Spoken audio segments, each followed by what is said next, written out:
chapter 3, getting started, the pain of discipline or the pain of regret. What an important chapter. We're talking about discipline. I'm reading through the manuscript of what works when diets don't. And I do want to remind everyone that you can actually download this book right now if you need additional help, and you can read the whole thing at our church website for free, westsidechristianfellowship.org. All of my books are there as free downloads. We've had thousands of, last time I checked, it was 6,000 downloads a couple of years ago. So lots of people have went there. Looking forward to getting resources in your hand. Of course, it's available, Amazon, Barnes & Noble, whatever, but we want to offer that for you. There are few greater feelings than controlling our desires rather than having our desires control us. And gosh, this is why I think is an important topic, and why I like recording this book is I'm a fellow struggler. If I don't watch it, I would be easily 40 pounds overweight or so, because, just when you stop, like say, drinking alcohol, you turn to food as your comfort. That's why if you go to AA meetings, okay, they've never drank in years, but they're, get out there and get a pack of cigarettes and got to get that half a cup of, see that the addiction doesn't really, we just shift the addictions. And so it's hard. You got to really deal with what's really going on inside. And so someone who's, it's a constant battle. And if I don't stay on top of it, it will, I don't know if take me down is the right word, but it will really severely hinder my life. And while I'm recording this, I think just yesterday, the final report came out on Mandisa. I might date myself here for you guys listening later. Mandisa, who died of obesity and heart-related illnesses. And man, my heart just broke because that's what a lot of this is about. And it's I got one of those scales a while back that it's more expensive, but it can weigh your body mass index, fat percentage, all these different things. And I got on it, I think back then it said 220, okay. And then it said all these red, obese, overweight, I'm like, wow. Of course I don't trust those things. But then under, muscle mass, it did say very high. And so, you kind of got to compensate for, but it was, man, I saw that, I'm like, obese. But if you look at the definition of obesity, and also we have to remember, I try to think in the 1930s, 40s, 50s, go look at some videos. We did a Amazon, documentary it's on Amazon Prime. I think it's something like, one pastor's 40-day fasting journey. And we show pictures of New York in the 1950s. There's no one overweight. And so, technically, like at my height, I should probably weigh, a good, healthy, even if you're working out, 180, 185. So to be 220, 35 pounds overweight is definitely overweight, because I think it's every pound of body weight, your body creates a extra mile of arteries. The heart's working harder. So, slender, health-wise, slender is the way to go. There's just no way around that. But let me get into this chapter. Is discipline really important? Oh, I remember what I was going to say.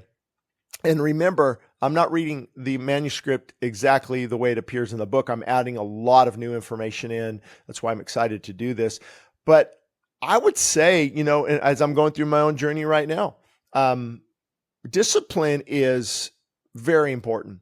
And so I kind of cringe sometimes when I hear, health professionals say, what, it's not your fault.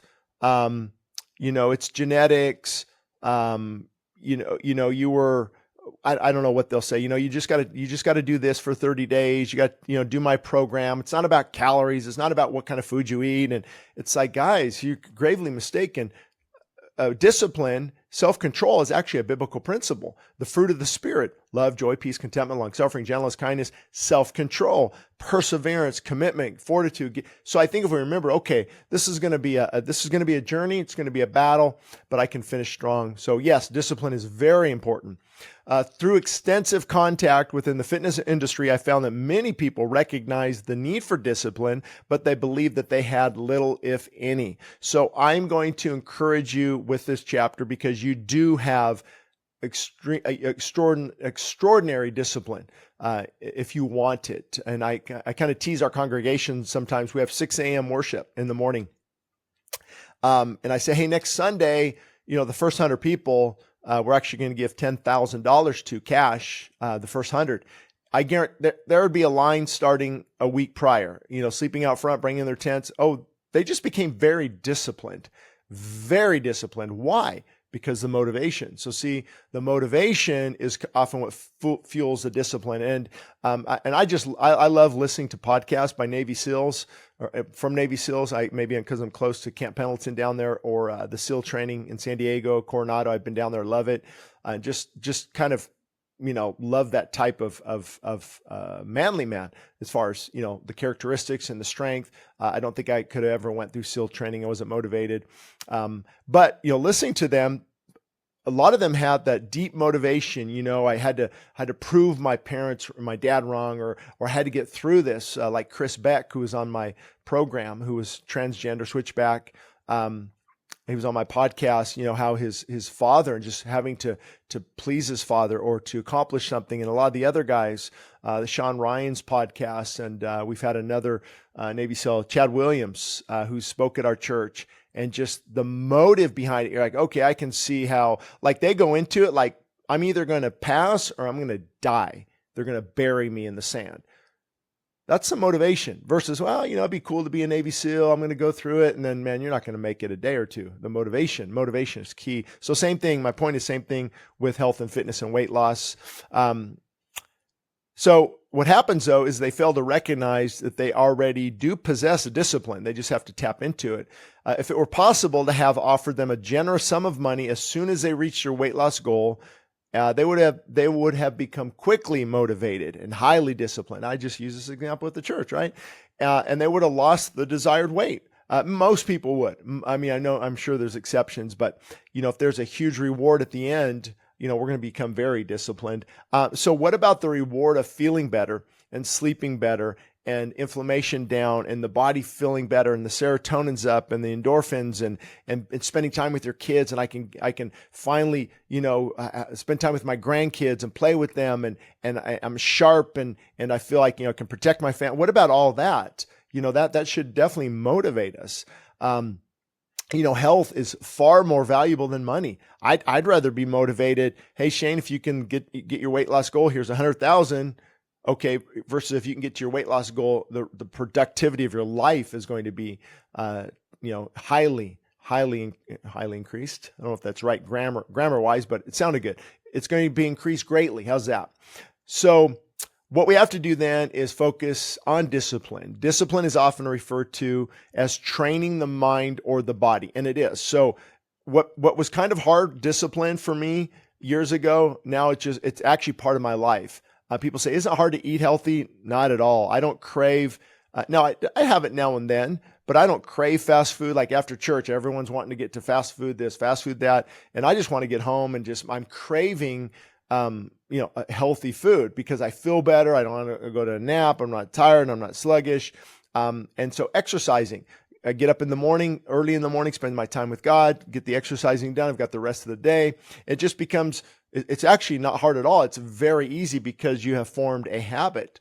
And that's what discipline is. It's our ability to control our actions and our habits and thus our lifestyle. If we exercise discipline in one area, it helps to regulate and strengthen this control valve of discipline in other areas. So, for example, I just mentioned the military. You will find that those people are highly disciplined in other areas of life as well. Or what I just mentioned, all of those things I just mentioned help me live a disciplined life. Now, do I fall? Absolutely. The key is to fall forward and get back on track. But discipline fuels better discipline in other areas, and it adds structure to your life. And you can get off that couch. You can lose that 100 pounds. You can start eating better. You just have to keep falling forward and get back up and trusting in God and praying for strength.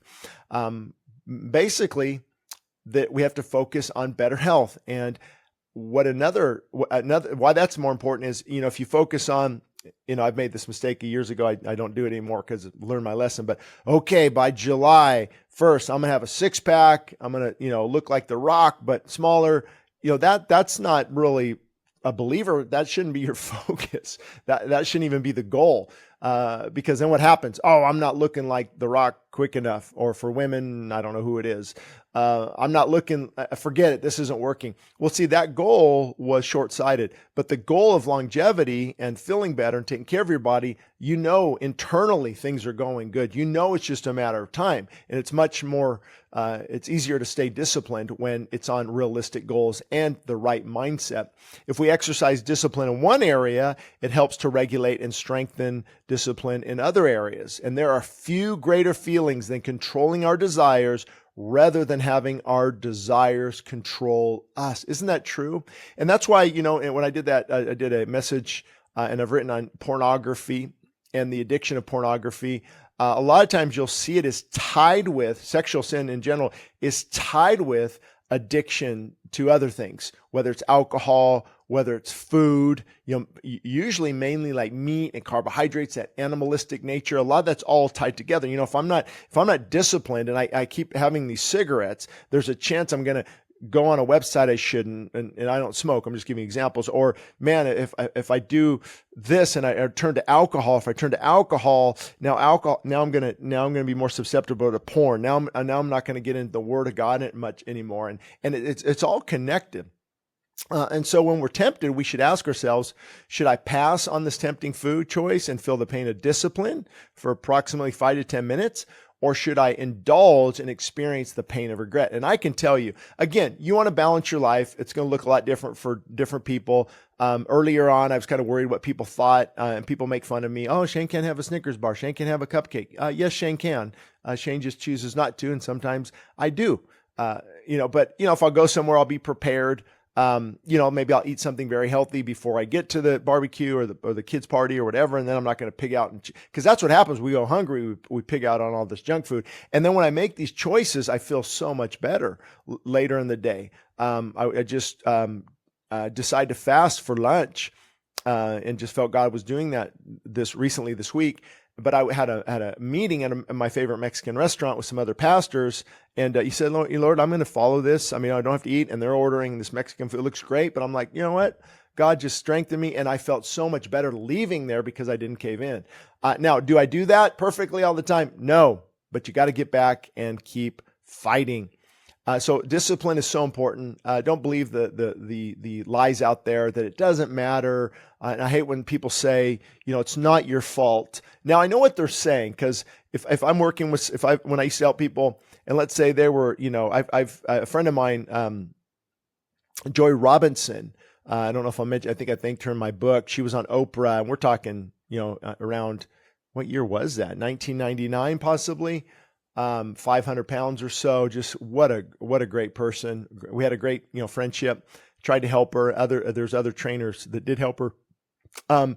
But you have to have compassion, because I don't know her level of hormones. You remember I talked about glucagon, insulin, genetic predisposition. I mean, if you've got hormones and it's hard and your body is storing fat, and it's really challenging to lose. You can't say, come on. And, I know trainers, let's say would make fun of her. Well, they can eat junk food and their body won't change. They can go to CrossFit Games next month.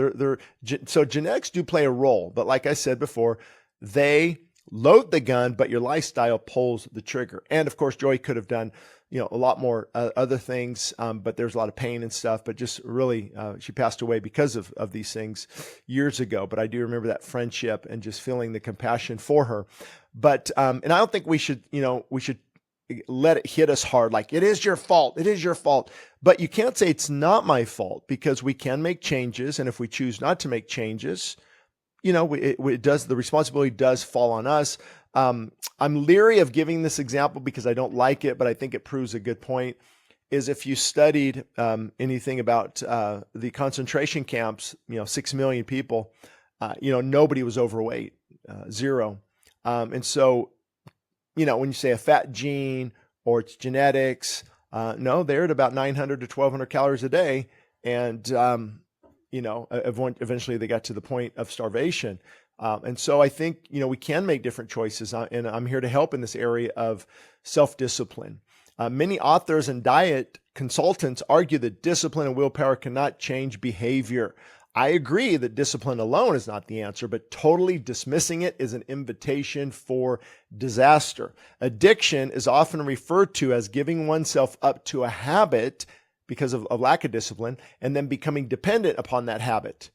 Therefore, if the lack of discipline causes bad habits, then the application of discipline in the right areas can help produce good habits. We're going to talk a little bit more about this in the next episode.